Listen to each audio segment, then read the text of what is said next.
ओम श्री परमात्मने नमः। अथ एकादश अध्याय विश्वरूप दर्शन योग। अर्जुन उवाच मदनुग्रहाय परमं गुह्यमध्यात्म संगीतं जतत्वयं तुक्तं प्रगवचस्तेन मोहयं विगतो मम। अर्जुन कहले, हे जगदेश्वर, हे श्रीहरि वासुदेव श्रीकृष्ण, मो प्रति अनुग्रह करी आपण जो परम गोपनीय और आध्यात्म विषय मते कहले अर्थात उपदेश मन देइछंती, तद्वारा मोर एही अज्ञान समस्त नष्ट होईगला। हे जगदेश्वर, समस्त दुख एवं समस्त अज्ञान को विनाश करी आपण मते जहाँ आज्ञा देवे मो ताहा निश्चित रूप से अक्षर अक्षर पालन करी। भवाप्यो हि भूतानां श्रुतौ विस्तोर समयः ततः कमलपत्राक्ष महात्म्यमपि चाव्ययम्। कारण हे कमल नयन, हे जगदेश्वर, मु आपणक ठारू प्राणी मानकर उत्पत्ति और प्रलय विषय विस्तृत भावे शुणिली तथा आपणकर एई अविनाशी महिमा मध्य शुणिली। एवं एतद् यथार्थं त्वमात्मानं परमेश्वरः द्रष्टुमिच्छामि ते रूपमैश्वरं पुरुषोत्तमः। हे परमेश्वर, आपण निजको जेपरि कहउछंती ता ठीक सेहीपरि, तथापि हे पुरुषोत्तम, आपणकर ज्ञान ऐश्वर्य शक्ति बल वीर्य और तेजयुक्त ऐश्वर्य रूपक मु प्रत्यक्ष रूप देखा चाहूँगी। हे जगदेश्वर, मते कृपा करी आपणकर सही विश्वरूप को दर्शन करांतु। मन्यस यदि तच्छक्यं मया द्रष्टुमितो प्रभु योगेश्वरः ततमे त्वं दर्शयात्मानम् अव्ययम्। हे प्रभु, हे जगदेश्वर, जदि मो द्वारा आपणकर सही रूप देखा संभव बोली आपण मन करुछंती, तेबे हे जगदेश्वर, हे केशव, आपण निजर सही अविनाशी स्वरूप मते बा तुमर सही विराट रूप दर्शन करंतु। श्री भगवान वाचम पश्चिमे पार्थ रूपाणी शतशोऽथ सहस्रशः नाना विधानि दिव्यानि नाना वर्णाकृतिनि च। श्री भगवान कहले, हे पार्थ, वर्तमान तुम्हें मोर नाना वर्णर तथा नाना आकृतिर नाना प्रकार शत शत सहस्र सहस्र अलौकिक रूप तुम देख। पश्यादित्यान वसुन् रुद्रानशिनं मरुतस्थता बहुन्य द्रष्टुपूर्वाणि पश्याश्चर्याणि भारत। हे भरतवंशी अर्जुन, मोठारे आदित्य मानकर अर्थात आदित्यंकर द्वारा पुत्र को अष्टवसु मानू को एकादश रुद्र मानू को अश्विन कुमार द्वय को एवं 49 मरुत को तुम्हें देखिनिय तथा पूर्वर देखि नथिबा बहु आश्चर्य रूप मध्य ताहा मध्य देखिनिय। इहैकस्तं जगत कृष्णश्चं तस्यादं सचराचरं मम देहे गुडाकेशं जतान्य द्रष्टुमिच्छसि। हे अर्जुन, एथर मोर एही शरीर गोटी अंशरे अवस्थित सचराचर समग्र जगत को देख तथा आउ जहाँ किछि देखा इच्छा करुछ ताहा भी तुम्हें देखिनिय। न तुमं शक्यसे द्रष्टु मनेनैकं स्वचक्षुषा दिव्य ददामि ते चक्षु पश्यमे जोगमेश्वरम्। परंतु मते तुम्हें निजर यही प्रकृत नेत्र द्वारा देखा निसंदेह समर्थ हेब नाही, तेणु मु तुमको दिव्य अर्थात अलौकिक चक्षु प्रदान करुछि, तद्वारा तुम्हें मोर ईश्वरीय जोग शक्ति तुम देखिनिय। संजय उवाच एवं मुक्त्वा ततो राजन् महायोगेश्वर हरिः दर्शयामास पार्थाय परमं रूपमैश्वरम्। संजय कहले, हे राजन, हे धृतराष्ट्र, महायोगेश्वर और सकल पापनाशनकारी भगवान श्रीहरि एपरि कहवा परे अर्जुन को निजर परम ऐश्वर्ययुक्त दिव्य रूप देखाइले। अनेक बाहु अनेक वक्त्र नयनम अनेकात्मभूतं दर्शनम् अनेक दिव्याभरणं दिव्यानेकोद्यतायुधम् दिव्यामल्यम्बरधरं दिव्यगन्धानुलेपनं सर्वाश्चर्यमयं देव मनन्तं विश्वतोमुखम्। हे जगदेश्वर, तुमर सही अनंत स्वरूपी विश्वरूप मते दर्शन करंतु। अनेक मुख अनेक नेत्रयुक्त अनेक अद्भुत दृश्यमय बहु दिव्य भूषण विभूषित एवं हस्तरे बहु दिव्य शस्त्र धरी प्रस्तुत थिबा दिव्य माला और वस्त्र परिहित होई एवं सर्वांग दिव्य गंध द्वारा अनुलेपित होई सर्व प्रकार आश्चर्ययुक्त असीम और सकल दिगरे मुख्य थिबा ये विराट स्वरूप परमदेव परमेश्वर को मते दर्शन करांतु। हे जगदीश्वर ताहा दर्शन पाई ए अर्जुन निश्चिंत रूपे तार जीवन सार्थक करिव एवं तृप्ति मध्य लाभ करिव। संजय यह कही धृतराष्ट्र कही अर्जुन किभଳି भाव परमेश्वर से विराट काय रूप प्रदर्शन करुछंती ताहा मध्य बुझाई देथिले। दिवी सूर्य सहस्रस्य भवेत् जुगपदुत्थिताः यदि भासदृशी सांस्यातु शास्त्रभासस्य महात्मनः। आकाश रे एक संगे सहस्र सूर्य उदित हेले मध्य जे ज्योति उत्पन्न हेब ताहा सेही विश्वरूप परमेश्वर परमात्मा ज्योति सदृश कदाचित हो पारिब नाही। अर्थात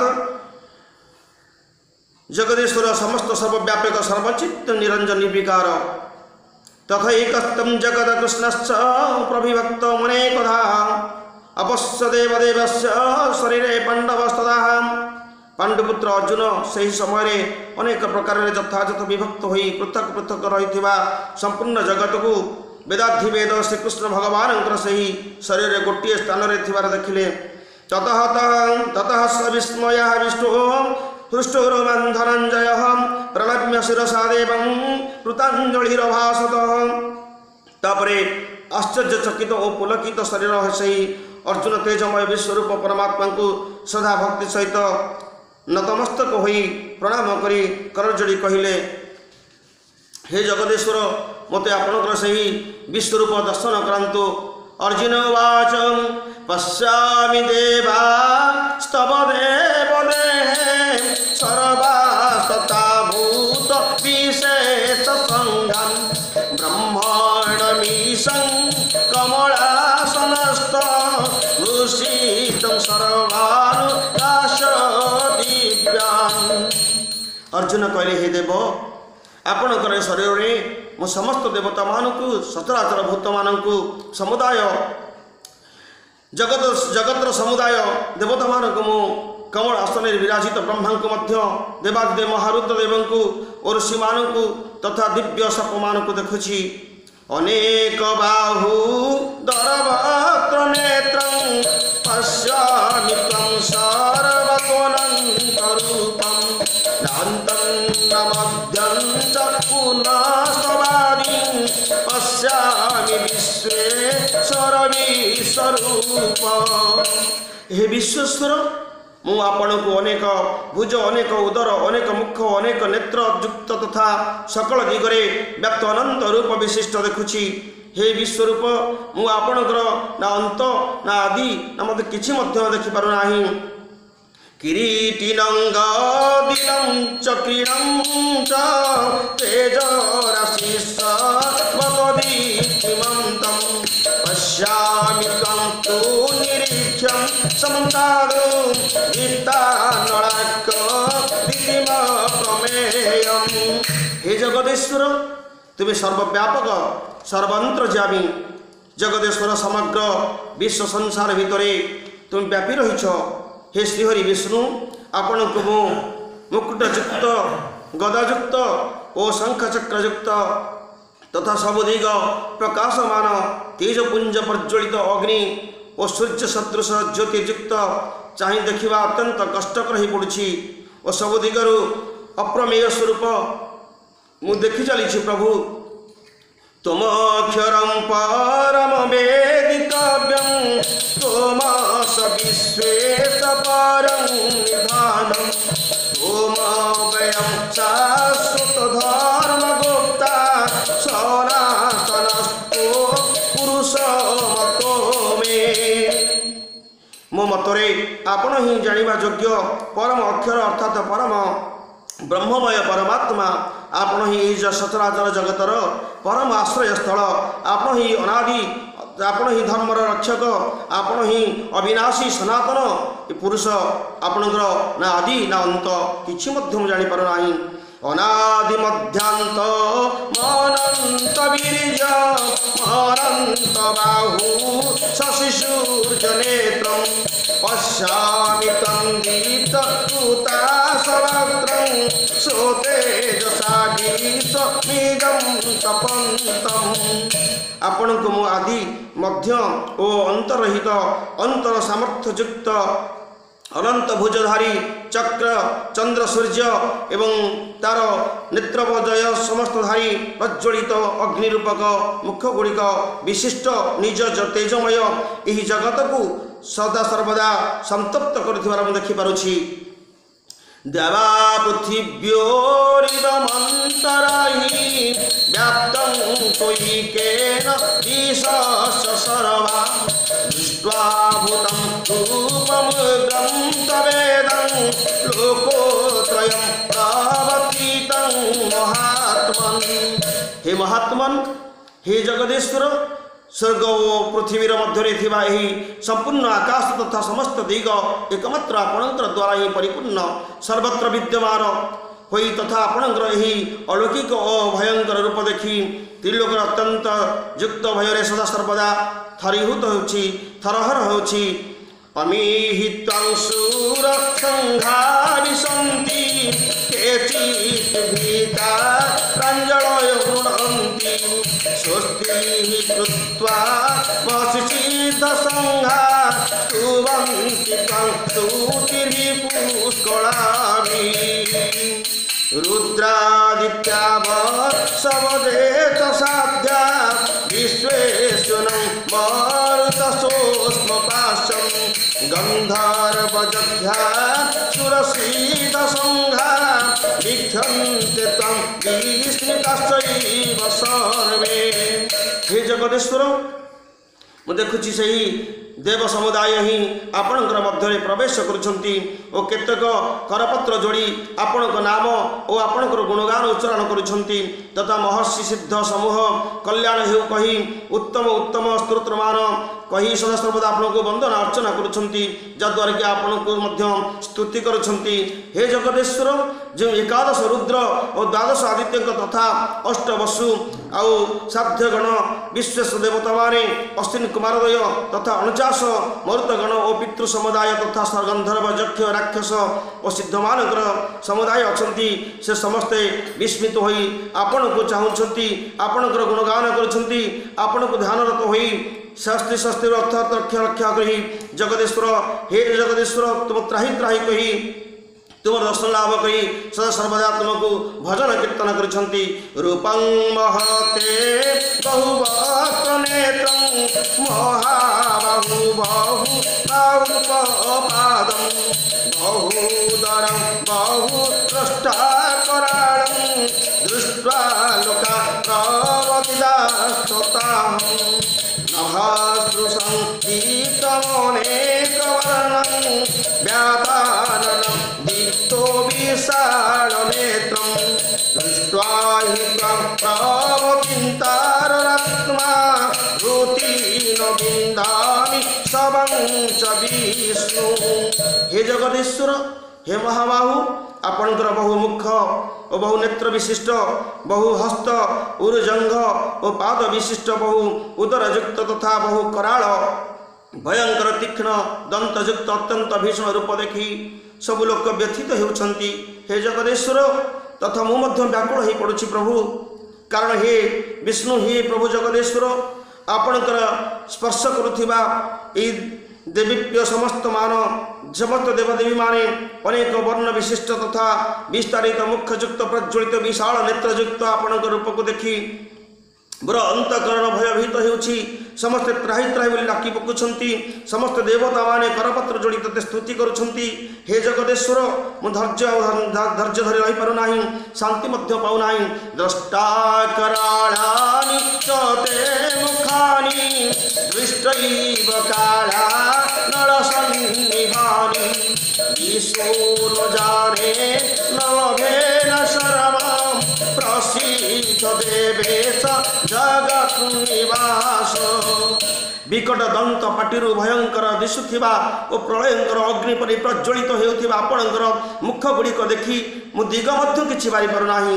हे जगदेश्वर मु आपणको मध्य किछि जानि पारु नाही एवं मानसिक शांति मध्य पाउ नाही। तेणु हे देवेश हे जगत निवास आपण मो प्रति प्रसन्न हुअन्तु।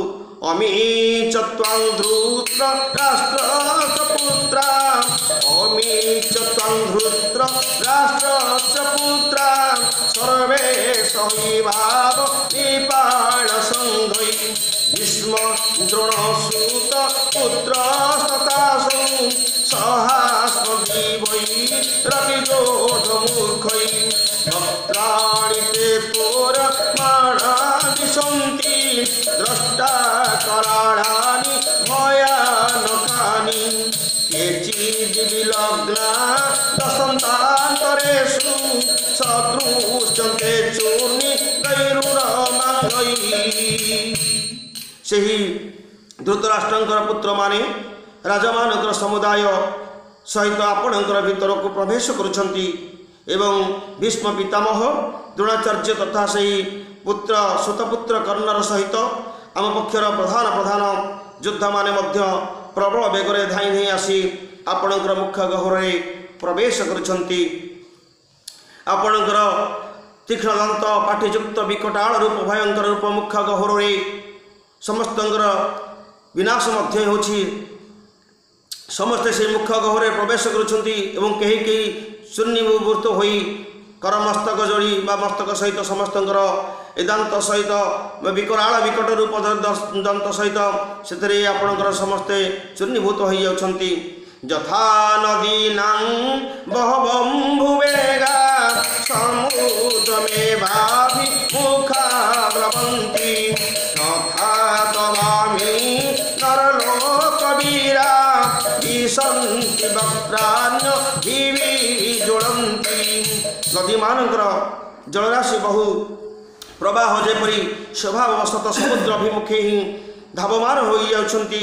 ସମୁଦ୍ରରେ ସମସ୍ତେ ପ୍ରବେଶ କରୁଛନ୍ତି। ନରଲୋକ ରାକ୍ଷସ ଗନ୍ଧର୍ବ କିନ୍ନର ସେହିସବୁ ବୀରମାନେ ମଧ୍ୟ ଠିକ୍ ସେହିପରି ଆପଣଙ୍କର ପ୍ରଜ୍ୱଳିତ ମୁଖମାନଙ୍କରେ ପ୍ରବେଶ କରୁଛନ୍ତି।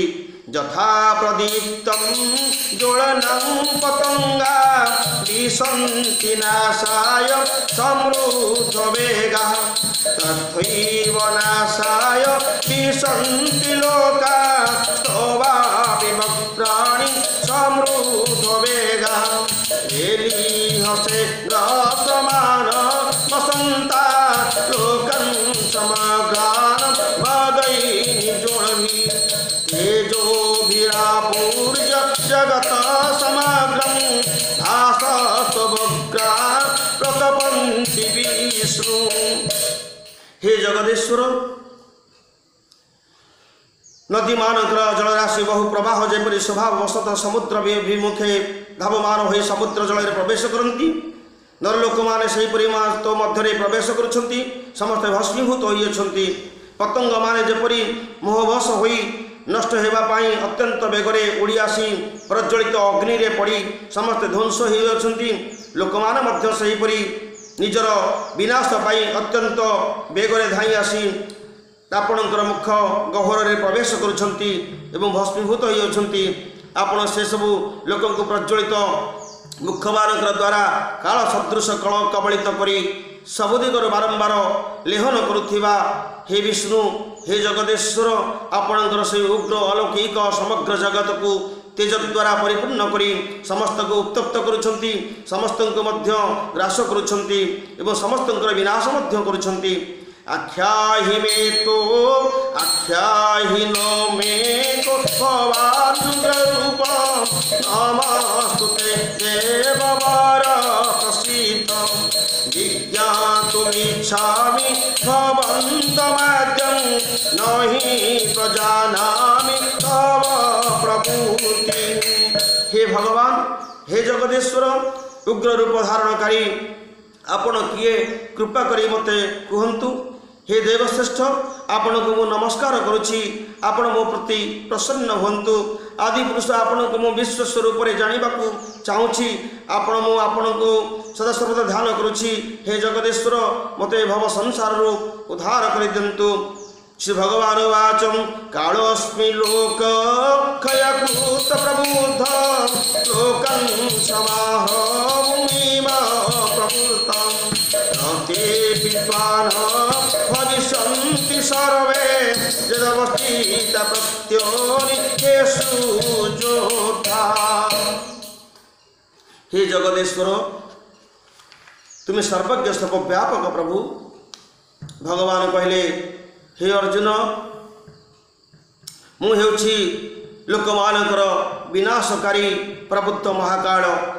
मु हेउछि सृष्टिर कर्ता एवं सृष्टि पालनर कर्ता जे एही समय रे लोकमानक विनाश करिबा पाई मु प्रवृत्त होइछि एवं तुम शत्रु पक्षरे सेनारे जो योद्धा माने अछंती से समस्ते तुम्हें युद्ध न कले मध्य आगुरी से मृत्यु हो सारी से रे ना अर्थात से समस्त आगुरी विनाश हो सारी तुम्हें निमित्त मात्र गांडीव धनु धरी तुम्हें युद्ध पाई अग्रसर हुआ।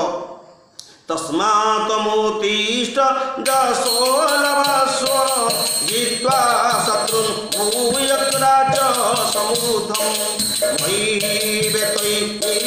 हतः पूर्वमेव निमित्तमात्र भव सव्यसाची। हे धनुर्धर अर्जुन अतएव तुम्हें मध्य उठ जागृत हुआ जस लाभ कर शत्रु मान को जय करने पाई तुम्हें अग्रसर हुआ धन धान्य रे संपूर्ण राज्य भोग कर। यही शूरवीर माने आगर ही मो द्वारा निहत हो सारी अधर्मी पुरुष माने से विनाश हो सारी तुम्हें निमित्त मात्र धन धरी दंडायमान हो एम सहित युद्ध कर। हे सव्यसाचिन तुम्हें केवल निमित्त मात्र साजी दियो निमित्त मात्र युद्ध ठिया हुई युद्ध आरंभ कर।